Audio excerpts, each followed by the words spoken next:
Good evening, ladies and gentlemen. Unfortunately, quite a few of our applicants weren't able to join this evening, hence the reason we will be recording this so that we can distribute it to everybody. We will also be putting a copy of the webinar on our YouTube channel so that applicants can peruse it at their own pace as well. So today we would like to take the opportunity to tell you about a tailored business migration route into the UK. So Global Migrate a few years ago came across a legislative loophole that allowed foreign business owners to set up an entity in the UK, and once the entity was established, allowing them to sponsor themselves as the director of the business to go over and then run and maintain their business. Now, this is not, as you see, the UK self-sponsored visa. If anybody out there wants to Google UK self-sponsored visa, you're not going to come across anything. It is a tailored route solely offered by Global Migrate. The actual visa that applicants end up going across to the UK on is something called the UK Skilled Worker Visa. Okay, so I would like to take you on a little tour and a little guide of this program. The benefits, the differentiations between this and the government-endorsed business migration pathway known as the Innovator Founder Visa. Okay, so I think the first thing we should do is focus on the primary differences between the UK Innovator Visa and the UK self-sponsored business migration route. Okay, wonderful. So when we look at the Innovator Founder Visa, this is the government-endorsed sort of business migration program, but it comes with a lot of caveats that applicants not only need to meet prior to obtaining the visa, but they also need to consistently meet once they're onshore to maintain their status, to of course, keep the visa alive, and of course, it leads to permanent residency, both pathways do as well. But when we look at the primary differences between the Innovator Founder, we look at, point number one, where you will need to, on the Innovator Founder Visa, obtain an endorsement from one of the government registered endorsing body. Now, what an endorsing body actually does, these are government approved entities that will actually have a look at your business and ensure that you're bringing something innovative into the country. Is your business scalable? Are you able to create jobs for British nationals? And will you be able to meet turnover requirements as well? Now, with the Innovator Founder Visa, generally we're looking for applicants that own a patent or a trademark and are bringing something into the country that is very disruptive to a particular industry within the UK. Whereas when we look, the comparative or direct equivalent with the self-sponsored route is there's absolutely no endorsement whatsoever required. Okay, which is fantastic.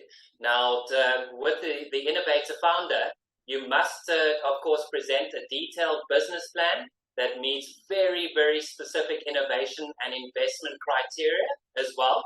Whereas with the self-sponsored route, you simply need to demonstrate that you have the ability to support yourself and any dependents that are attached to your application as well. Now, when we look at things like minimum investment criteria, on the Innovator Founder Visa, there generally comes tagged along with a minimum investment of £50,000 sterling. Now, this is not our fees. This is what the government expects you to invest into your company initially. Of course, depending on the type of business there is, that minimum investment could scale up. I mean, somebody that wants to bring in a very innovative sort of logistics company would need to have evidence of more liquidity or make a larger investment into the business because they would have larger scalability, trucks, logistics, premises, etc. as well. Whereas one of the biggest benefits and one of the most attractive aspects of the self-sponsored route is that there's absolutely no minimum investment required. As I've stipulated before, this is not a government-endorsed route like the Innovator Founder. This is a legislative loophole that Global Migrate stumbled across a few years ago that we have been utilizing to great effect, and there's absolutely no minimum investment required. Now, as mentioned previously, on the Innovator Founder Visa, you must be able to evidence scalability and innovation, whereas with the self-sponsored route, there is no specific business setup required. We've got applicants that are setting up a hardware store through this program. We've got applicants that are setting up a consultancy business abroad. We've got applicants that are buying into a franchise as part of the self-sponsored route as well. So there is no set sort of caveat or area of expertise that the self-sponsored route needs to go down. Whereas with the Innovator Founder Visa, they often look at, tech or financial technology, agricultural technology, or are you bringing in something innovative and disruptive as well? Now, one of the biggest pressures of the Innovator Founder Visa, once you are onshore, is maintaining minimum turnover requirements to maintain your visa status in the UK.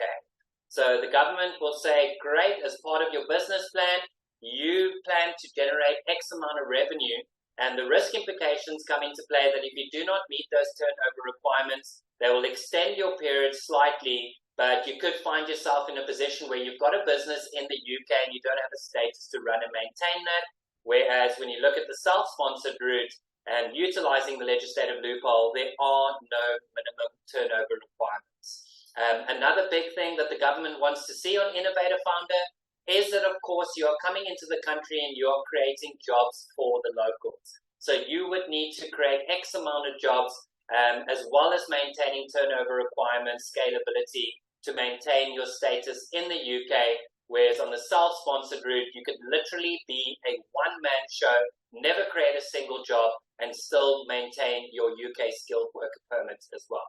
Now, when we look at things like how the self-sponsored program actually works, so the legislative loophole comes into play where if you can evidence that you have a British partner on your books as a non-executive director, they do not need to be actively involved in the business. Ideally, you want them to be, but they do need to earn a salary. We have to show the government that the non-executive director is receiving either a dividend or a salary every single month.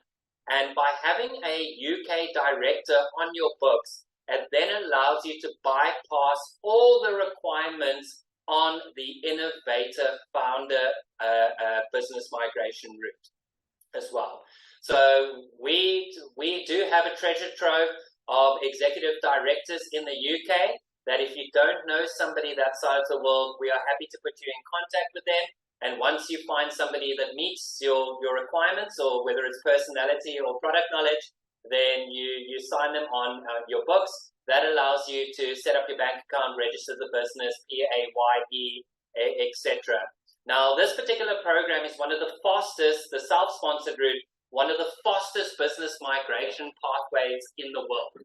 And the average sort of turnaround time to complete all three stages is around 7 to 8 months. Of course, everybody, please bear in mind, we understand every single household or applicant or family is completely different. Some households are able to provide us the documents required in a considerably more effective and efficient manner, and we progress accordingly. Whereas, we have had households in the past where we do need to knock on their door a little bit more frequently to chase documents. But the good thing is that we do work at your pace. And the great thing is to alleviate some of the risk implications for you guys as the applicants and us as your representation. We take this three-stage process, stage by stage, of course, both financially and psychologically. So what I want to do very briefly is take you through an overview or a tour of the three stages involved in the self-sponsored route. So, of course, the first part of the process is connecting you, or if you don't have already, is getting the non-executive director, setting up the entity, choosing the industry you're going to operate within. Once the business is set up, we would also set up a bank account for you as well. We would set up all your VAT, PAYE, etc. And this is pretty much stage one. So it's the registering of the business, gaining all the legal entities, the bank account, PAYE, VAT, etc. Once stage one is completed, we then ask you as the applicant whether you are ready to move on to stage two, again, done at your own pace. And as soon as you guys give us the green light, stage two is where we actually approach the UK Immigration Board or the UK government, and we apply for sponsorship rights for the new entity in the UK. Now, what is sponsorship rights? So sponsorship rights is where we approach the UK government on your behalf and we tell them that this particular business would like to employ a foreign national. All right. Now, the sponsorship rights is, of course, you would like to sponsor yourself as the director to come over and run and maintain the business. You only need to apply for a sponsorship license once, and then you would generally need to renew that once a year. Okay, fantastic. So that's stage 2 is where we register the business as a sponsor and obtain you a visa sponsorship license. Okay, fantastic. Now, as soon as stage 2 is concluded, congratulations, guys. Stage 2 has been a success. When would you like to move on to the final part of the program, which is, of course, you guessed it, it's the visa application. So stage 3 is where we take all the information collected and colluded during the course of stage 2, and we physically apply for the main applicant's UK skilled worker visa or tier 2 visa to come over as the director to run and maintain their business. Now, of course, guys, the beauty of this program is that you can attach partners, you can attach kids to the program as well. And of course, being on the UK skilled worker visa, you will be expected to make a contribution towards the NHS, but the entire family, after the contribution has been made, will have full access to the NHS as well as schooling and education as well. Okay, wonderful. I hope that gives you a brief overview.